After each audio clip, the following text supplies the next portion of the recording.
지금 우리 주제표 또 감사 캠페인 같이 외치겠습니다. 감사의 씨를 뿌려 행복의 열매 맺는 교회, 감사의 향기가 되겠습니다. 감사의 꽃을 피우겠습니다. 감사의 열매를 맺겠습니다. 네, 묵상 말씀 에베소서 5장 20절 21절 우리 세 번 같이 하겠습니다. 범사에 우리 주 예수 그리스도의 이름으로 항상 아버지 하나님께 감사하며 그리스도를 경외함으로 피차 복종하라. 범사에 우리 주 예수 그리스도의 이름으로 항상 아버지 하나님께 감사하며 그리스도를 경외함으로 피차 복종하라. 범사에 우리 주 예수 그리스도의 이름으로 항상 아버지 하나님께 감사하며 그리스도를 경외함으로 피차 복종하라. 아멘. 하나님께서 오늘 우리에게 주시는 말씀은 신명기 4장 32절에서 43절까지 말씀입니다. 자, 오늘 본문을 통해서 다른 신은 없다라는 제목으로 말씀의 은혜를 같이 나누겠습니다. 지금 기술이 발전할수록 또 인간의 삶은 이렇게 편해집니다.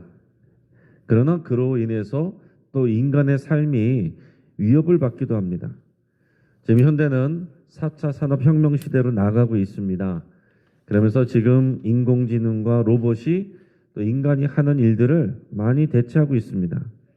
이미 식당에서 또 키오스크 기계로 주문받는 또 직원을 또 대신하고 있고, 그리고 웬만한 큰 식당에는 서빙하는 로봇들이 이제 점점 많이 보입니다. 또 자율주행 기능이 발전하는 상황에서 이제 가까운 미래에는 또 무인 버스나 무인 택시도 상향화될 것이라고 또 이렇게 전망되고 있습니다. 자, 삶이 편해졌겠지만은 그만큼 또 사람들의 일자리가 줄어들고 사람들의 쓸모가 작아지고 있다라는 얘기입니다. 그래서 앞으로 사라지게 될 직업들을 얘기를 하는 것들을 보면 대표적인 것이 은행원, 세무사, 부동산 중개업 이런 것들입니다. 지금 한창 각광을 받는 것들이지만 또 앞으로는 이런 부분들이 사라질 거라고 얘기를 하는 거예요. 더 나아가서 텔레마케터, 회계사, 의사, 은행원 이런 직업군도 사라지거나 감소할 것으로 예측되고 있습니다. 자, 수학적 계산이나 단순 업무, 또 정해진 매뉴얼 여기에 따라서 하는 업무 등 인공지능이 또 대체할 수 있는 이런 직업들은 전부 사라진다는 이런 미래 전망이 이미 다 나와 있습니다. 반면 인공지능이 대체하기 힘든 분야나 직업군들은 각광을 받을 거다 이렇게 얘기를 하는데, 창의성이 필요한 것들 이런 것들을 얘기를 했습니다. 화가나 조각가, 또 사진가, 디자이너 이런 창의성이 필요한 직종들을 얘기를 합니다. 그런데요, 요즘에는 이것도 확신할 수가 없습니다. 요즘에 나오는 인공지능 기술은요, 이제 미술, 음악, 소설 이런 창의성이 필요한 영역에서도 점점 더 놀라운 성과를 내고 있습니다. 또 그림을 그리게 하고서 사람들에게 보여줬는데 사람들이 구별을 못하고 또 그것을 대회에 냈는데 또 수상을 하기도 하고 이런 일들이 벌써 일어나고 있어요. 여러분, 이런 일들을 통해서 생각을 해야 될 것이 뭡니까? 어떤 것이 과연 가치 있는 것이냐 하는 것을 우리가 생각을 해야 됩니다. 대체할 수 없는 것이 가장 가치 있는 겁니다.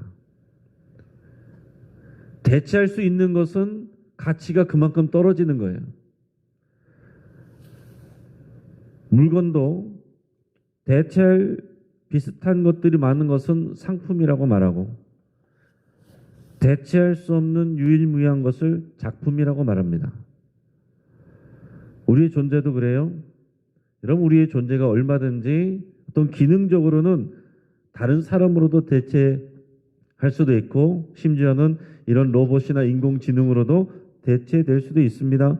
그러나 우리의 존재 그 자체는 다른 어떤 것으로도 대체될 수가 없는 거예요. 하나님은 우리를 유일하게 만드셨습니다. 상품이 아니라 작품으로 만드셨다는 거예요. 우리는 다 비슷하게 생긴 것 같지만 우리 지문이 다 다르지 않습니까? 찍어내신 게 아니에요. 한 사람 한 사람 하나님께서 창조 계획을 가지시고 이 땅 가운데 다 보내신 겁니다. 어쩌다가 우연히 사고로 태어난 사람은 한 사람도 없다는 거예요. 자, 우리 여호와 하나님도 마찬가지십니다. 우리가 믿는 여호와는 대체 불가능한 하나님이십니다. 여러 신들 중에서 상대적으로 우월한 분이 아니에요.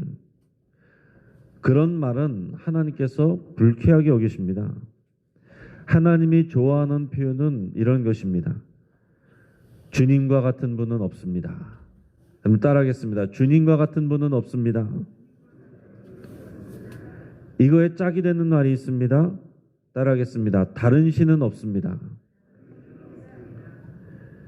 하나님은 이 진리를 이스라엘 백성들에게 알려주시기 위해서 온 세상 사람들에게 또 알려주기 위해서 오랜 시간 동안 일하셨고 또 인내하셨어요.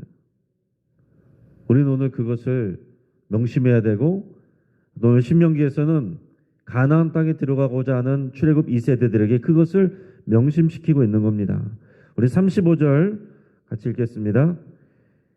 이것을 내게 나타내심은 여호와는 하나님이시요 그 외에는 다른 신이 없음을 내게 알게 하려 하심이라. 아멘. 39절 읽겠습니다. 그런즉 너는 오늘 위로 하늘에나 아래로 땅에 오직 여호와는 하나님이시요 다른 신이 없는 줄을 알아 명심하고. 아멘. 자, 위로 하늘에나 아래로 땅에나 다른 신이 없고 오직 여호와가 하나님이십니다. 이거를 하나님께서 알게 하신다는 거예요. 이걸 하나님께서 원하신다는 겁니다. 이것이 이스라엘 백성들이 꼭 기억해야 될, 마음에 새겨야 될, 잊지 말아야 될 중요한 진리다라는 얘기입니다. 이스라엘 백성들이 이것을 알아야 되고 이것을 마음에 새겨야 되고 이 믿음을 가지고 살아야만, 그래야 하나님이 약속하신 가나안 땅을 차지할 수 있고 하나님이 주신 그 땅에서 복을 누릴 수가 있고 그 땅에서 한이 없이 살 수 있다라는 얘기입니다. 이것을 잊어버릴 때, 다른 신이 없다는 것을 잊어버릴 때 다른 신들에게 마음을 빼앗기고 우상 숭배하고 하나님에 대해서 만홀히 여기고 그러면 하나님이 주신 복을 받지 못하고 결국에는 그 땅도 잃어버리게 되는 거예요. 지금 우리도 마찬가지입니다. 이 중요한 명제에서 벗어나는 순간 우리는 넘어집니다. 하나님은 이 진리를 확신시켜주기 위해서 이제 몇 가지 수사 의문문을 사용하셨습니다. 자, 32절 우리 같이 읽겠습니다. 네가 있기 전 하나님이 사람을 세상에 창조하신 날부터 지금까지 지나간 날을 상고하여 보라. 하늘 이 끝에서 저 끝까지 이런 큰 일이 있었느냐? 이런 일을 들은 적이 있었느냐? 아멘. 자, 이거 수사의문문, 반문하는 거예요. 몰라서 물어보는 것이 아니라 이런 게 있었어? 이런 일은 없었지. 이걸 말하는 거죠. 하나님이 세상을 창조하신 날부터 지금까지, 지금 말하고 있는 그 순간까지 지나간 일들을, 역사들을, 인간의 일들을 다 생각해봐라. 하늘의 끝에서 저 끝까지 이런 큰 일이 있었느냐? 이런 것에 대해서 너희가 들어본 적이 있느냐? 이런 큰 일이 뭡니까? 출애굽 사건이에요. 여러분, 출애굽 사건은 성경에 나오는 여러 가지 일들 중에 하나가 아니라 앞에서 얘기했던 위로 하늘에나 아래로 땅에 오직 여호와는 하나님이시고 다른 신이 없다는 것을 증명하는 그런 유일무이한 기념비적인 사건이 이 출애굽 사건입니다. 그러니까 여러분, 우리는 성경을, 구약 성경을 이해하려면 출애굽 사건을 잘 알아야 되고요. 신약도 구약도 다 여기서부터 파생되어서 나오는 겁니다. 창세기의 창조 사건, 그 이후에 이 출애굽 사건, 이것을 통해서 창조주 하나님 그리고 구원자 하나님을 하나님께서 알려주신 거예요. 창조하신 하나님을 믿는 것도 구원하신 하나님의 역사 속에서 일어난 이 일을 통해서 그것을 믿을 수 있게 되는 것입니다. 창조 사건 우리가 보지 못했잖아요. 하나님이 창조하셨다는 것을 어떻게 믿어요? 출애굽 사건을 통해서 전무후무한 이런 놀라운 일을 통해서 우리가 하나님의 창조도 믿을 수 있는 것이고, 마찬가지로 신약시대에서 이 부활의 증거를 통해서 예수 그리스도의 십자가가 우리 모든 사람의 죄를 씻어주신다는 것을 믿을 수 있게 되는 겁니다. 자, 이어서 33절 같이 읽어보겠습니다. 어떤 국민이 불 가운데서 말씀하시는 하나님의 음성을 너처럼 듣고 생존하였느냐. 아멘. 여기서 너라고 하는 것은 이스라엘 이 민족을 말하는 겁니다. 자, 어떤 국민이, 어떤 민족이 불 가운데서 말씀하시는 하나님의 음성을 듣고서도 생존한 그런 일이 어디 있느냐. 근데 너희는 그랬다라는 것을 말하고 있는 겁니다. 자, 이것은 출애굽기 19장에 그 시내산에서 하나님이 나타나시던 때, 그때를 말하는 거죠. 그래서 언약을 맺던 그때를 말하는 것입니다. 그때 하나님께서 불 가운데 나타나시면서 하나님의 음성만 들렸다라고 그랬어요. 굉장히 중요한 사건입니다. 하나님은 형상으로 보여지지 않고 말씀으로만 나타나셨어요. 그래서 하나님은 하나님을 형상으로 만들지 말고 주의 말씀을 듣고 지켜 행하라, 이거를 강조를 하는 겁니다. 근데 하나님께서 그때 나타나셔서 그때 이스라엘 백성들에게 말씀하셨는데, 이스라엘 백성들은 하나님의 음성을 들었습니다. 근데 하나님의 음성은 우리가 지금 말하는 일반적인 사람의 음성 정도가 아니라 우레소리와 같은 그런 정도의 소리였어요. 이스라엘 백성들이 그 소리를 듣고서 너무너무 두려워서 다들 무릎 꿇고서 고개도 못 들고 벌벌벌벌 떨면서 모세에게 요청하며 하기를, 제발 하나님께 말씀드리고 기도해서 우리에게 말씀하시지 말아달라고, 모세를 통해서만 말씀하여 달라고, 그렇게 빨리 기도해 달라고 부탁을 할 정도였습니다. 여러분, 우리가 하나님의 음성을 듣는다, 하나님이 실제로 우리에게 나타나신다, 두려운 일입니다. 무서운 일입니다.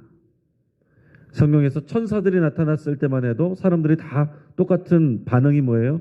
두려움에 떠는 것입니다. 그런데 하나님이 실제로 나타나시고 음성으로 나타나신다? 사람은 두려울 수밖에 없어요. 성경에 보면, 구약 성경에서 이 존귀하신 하나님을 만나게 되는 모든 피조물 인간은 죽는다라는 그런 표현이 많이 나옵니다. 하나님을 대면하여 본 자는 죽는 거예요. 그만큼 하나님과 인간의 차이는 큰 것입니다. 그런데 이스라엘은 어땠습니까? 그런 하나님의 현현, 하나님이 나타나시는 것을 눈으로 보고 귀로 들었는데도 불구하고 생존해 있어요. 이런 것을 어디서 들어봤느냐? 근데 너희는 생존했고, 너희는 지금 가나안 땅에 들어가려고 여기 있지 않느냐? 이걸 반문하고 계신 거예요. 34절 같이 읽겠습니다. 어떤 신이 와서 시험과 이적과 기사와 전쟁과 강한 손과 편팔과 크게 두려운 일로 한 민족을 다른 민족에게서 인도하여 낸 일이 있느냐? 이는 다 너희의 하나님 여호와께서 애굽에서 너희를 위하여 너희의 목전에서 행하신 일이라. 아멘. 여러 가지 놀라운 기적과 이사로 하나님께서 애굽 땅에서 이스라엘 민족을 10가지 재앙을 통해서 애굽을 격퇴하고 꺼내 오셨습니다. 인도해 내셨습니다. 또 홍해 바다를 가르시고 그 길을 건너게 하시고 구원하시고, 또 애굽의 군대를 또 홍해 속에서 수장하신, 애굽을 격퇴해서 또 이스라엘 백성을 구원해 내신 놀라운 사건, 이런 일이 어디 또 있느냐, 이렇게 말씀하시는 거예요. 또 여기 오는 가운데서도 또 헤스본 왕 시온과 바산 왕 옥을 이 요단강 동편에서 물리치게 하셨어요.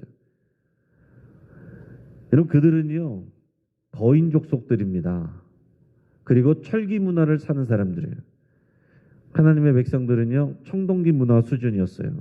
철기 그런 무기가 없었습니다. 그런데 이 가나안 족속들은 이미 철기 문화 속에 사는 사람들이었어요. 성경의 앞에 보면 바산 왕 옥은 철침대에서 잤다라고 그랬습니다. 그 크기 엄청나게 컸다라고 그랬어요. 거인이었다는 얘기입니다. 자, 객관적인 것으로 볼 때는 도저히 이길 수 없는, 그래서 가데스바네에서 그들의 부모 세대가 그것을 보면서 저들 앞에서 우리는 메뚜기 같다라고 말할 정도로, 그래서 사람들이 하나님 앞에서 다 거역할 정도로 그렇게 현격하게 차이나는 그런 민족이었지만, 하나님께서 헤스본 왕 시온과 바산 왕 옥의 또 민족들도 다 물리치게 하고 그 땅을 차지하게 하셨습니다. 객관적인 상황으로 이길 수 없는데 하나님께서 이기게 하셨다는 거죠. 자, 지금 이런 질문들을 하나씩 하나씩 하시면서 하나님께서 말씀하시려고 하는 게 뭐예요? 이 모든 질문은 한 가지 명제에 꽂히고 있는데, 그게 뭐예요? 여호와 하나님이 유일한 하나님이시고 다른 신은 없다, 이것입니다. 하나님은 요단강을 건너가서 약속의 땅 가나안으로 들어갈 이스라엘 백성들에게 이것을 분명히 지금 확인시키고 있는 것입니다. 이것을 명심하라고 하고 있는 거예요. 이게 제일 중요한 것입니다. 앞에서 일어난 일들은 이 진리를 교훈하여서 이 백성들에게 명심하게 하기 위해서 이런 일들을 하신 겁니다. 하나님께서 애굽에서 그냥 한 번에 건져내신 것이 아니라 10번이나 재앙을 내려서 격파하는 것을 보여주신 것은 이런 것들을 가르치기 위해서 하신 거예요. 홍해바다 안 겪고 더 안전한 길로 왔으면 좋을 것 같지만 홍해바다 사건을 통해서 여호와가 하나님이시고 다른 신이 없다는 것을 알게 하려고 그렇게 하시는 겁니다. 그러니까 여러분, 우리가 이 땅 가운데서 만나는 고난은 두려워할 일이 아니고 여호와가 하나님이시고 다른 신이 없다는 것을, 그래서 하나님의 영광을 드러내시기 위한 장치란 것을 여러분 항상 기억하라고 말씀하시는 거예요. 어려움을 만날 때마다 두려워하는 것이 아니라 더 큰 하나님의 영광을 기대하시길 바랍니다. 그게 우리 성경 전체를 통틀어서 하나님의 말씀하시는 것을 배우는 중요한 진리의 주제예요. 근데 결국 역사 속에서 이스라엘 백성이 이거를 잊어버릴 때 넘어지는 겁니다. 그래서 이 교훈을 명심하게 하셔서 하게 하시는 것, 그게 뭡니까? 40절 말씀이에요. 우리 40절을 같이 읽겠습니다. 오늘 내가 네게 명령하는 여호와의 규례와 명령을 지키라. 너와 내 후손이 복을 받아 내 하나님 여호와께서 내게 주시는 땅에서 한없이 오래 살리라. 아멘. 자, 하나님이 말씀하시고자 하는 건 뭐예요? 자, 이스라엘 백성들아, 이걸 좀 알아.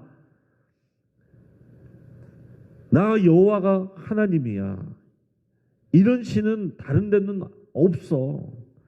여러 나라 여러 민족의 다른 신을 섬기고 있고 화려한 그런 축제들을 하고 하지만 그건 다 가짜야. 사람들이 만든 조가, 그 형상 앞에 사람들은 죽어있는 신 앞에서 절하고 있는 거야. 그 신들이 햇빛을 주는 게 아니고, 그 신들이 곡식을 자라게 하는 것이 아니고, 그 신들이 비를 내리게 하는 게 아니야. 나 여호와가 그 일을 하는 거야. 너희를 살게 한, 너희를 구원해낸, 너희를 인도해낸, 가능하지 않은 것을 가능하게 하는 것은 바로 나 여호와 하나님이다. 너희는 나와 언약을 맺었다. 십계명과 율법을 통해서 이것을 준행하여라. 나는 너희들에게 복 주기를 너무나도 원하는 하나님이야.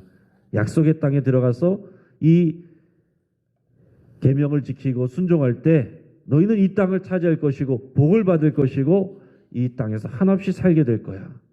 나는 그걸 너무나도 원하는 거야. 이거를 계속해서 강조하고 말씀을 하시는 겁니다. 하나님의 진리는 너무나도 단순 명확해요. 복 받는 비결은 이 안에 다 들어있습니다. 끝이에요, 이게. 이거를 잊어버려서 결국 역사 속에서 우상 숭배하고 결국은 그들이 땅을 잃고 바빌론에도 쫓겨나갔다가 70년 만에 돌아왔는데 그래도 또 그러다가 결국에는 멸망하고 로마에서 망해서는 세계 여러 곳으로 사라지고 민족이 없어졌는데 그러나 어떻게 됐습니까?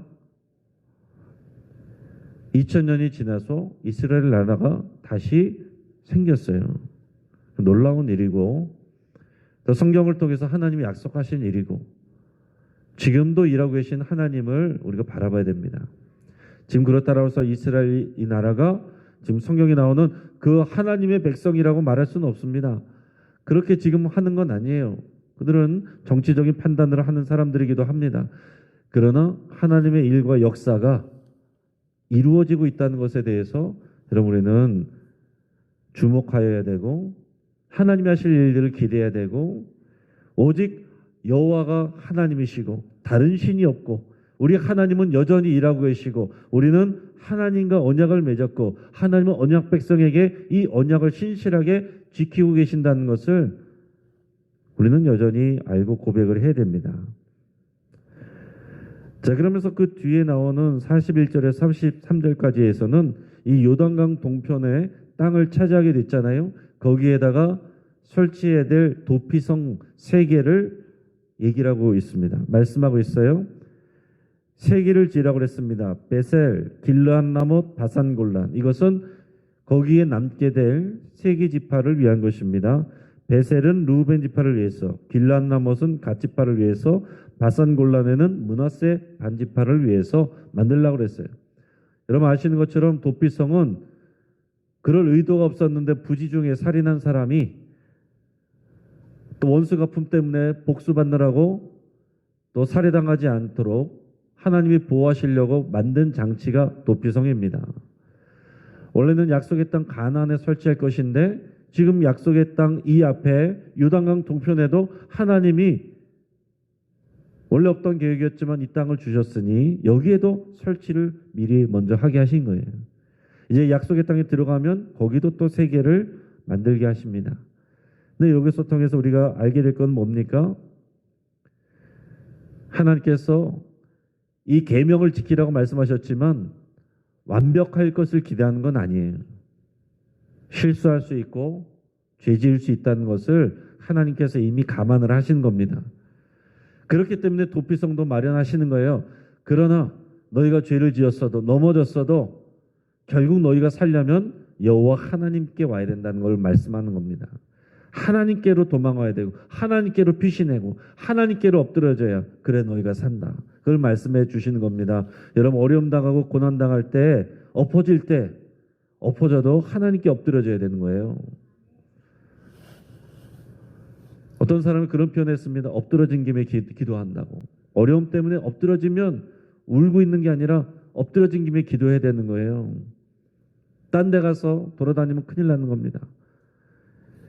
이 시간에 이 추운 시간에 길이 미끄러졌음에도 불구하고 하나님 앞에 나오신 여러분들은 하나님 앞에 피신하는 거고 하나님 앞에 엎드러지는 거예요. 여기보다 더 복받는 자리가 어디 있습니까? 이 말씀을 정리합니다. 우리 하나님은 유일무이한 하나님이시고 대체될 수 없는 하나님이세요. 하나님이 우리를 그렇게 보십니다. 세상은 우리를 대체할 수 있는 인력으로 봅니다. 로봇으로도 인공지능으로 대체할 수 있다고 말하지만 하나님은 우리 한 사람 한 사람을 하나님의 독생자를 주실 만큼 존귀한 가치로 보십니다. 하나님께서 우리에게 가르쳐 주시고 명심하기를 원하시는 진리는 여호와가 유일한 하나님이시고 다른 신은 없다라는 겁니다. 이스라엘이 역사에서 실패한 이유는 이 명제를 잊어버렸고 명심하지 않았기 때문에 그렇습니다. 지금도 마찬가지예요. 유일무이한 하나님을 확신한다면 우리가 어떻게 살아야 되겠습니까? 우리의 모든 것을 하나님께 드려야죠. 우리의 모든 생명을 하나님께 걸어야죠. 이쪽에 한 발, 이쪽에 한 발 이렇게 할 수는 없는 것입니다.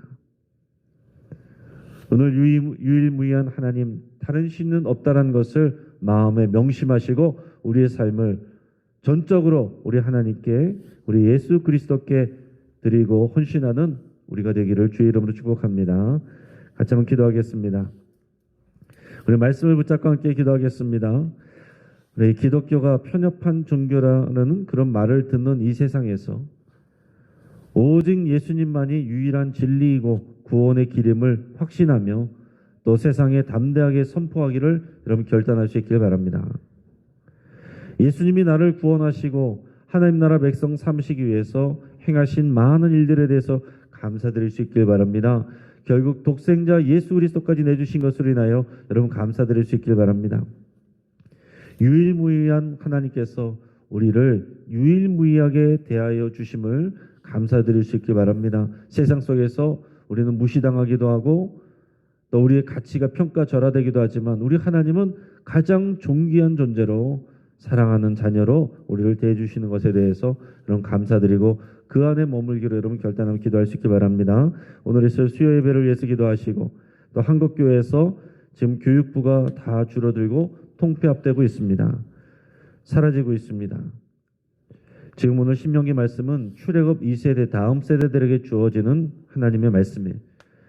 출애굽 2세대 같은 믿음의 세대가 우리 영신교회 한국교회에 일어나기를 위해서 여러분 간절히 기도할 수 있길 바랍니다. 이 시간 주여 한번 부르짖고 합심해서 함께 기도하겠습니다. 주여